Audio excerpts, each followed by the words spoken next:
Isang estudyante ang inatake at tinangkang halayin sa loob ng UP Diliman campus nitong Sabado. Base sa salaysay ng biktima sa PNP, naglalakad siya sa Ilanan Street papuntang Commonwealth Avenue bandang alas 11 ng gabi nang itulak siya ng suspect sa creek. Armado umano ito ng patalim. Habang nanlalaban ng biktima, may narinig daw ang suspect ng mga paparating na tao kaya mabilis itong tumakas. Tinala ang biktima sa health service at tinulungang mag-file ng reklamo sa PNP. Sabi ng QCPD, tinitingnan na nila ang mga CCTV sa lugar. Ayon kay UP Diliman Chancellor Edgardo Carlo Vistan II, kayang matukoy ng estudyante ang suspect.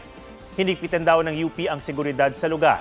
Pinag-aaralan din nila ang pagbibigay transportasyon. Panawagan ng mga otoridad sa sinumang may impormasyon kaugnay sa insidente, ipagbigay alam ito sa kanila. Huwag magpahuli sa mga balitang dapat niyong malaman.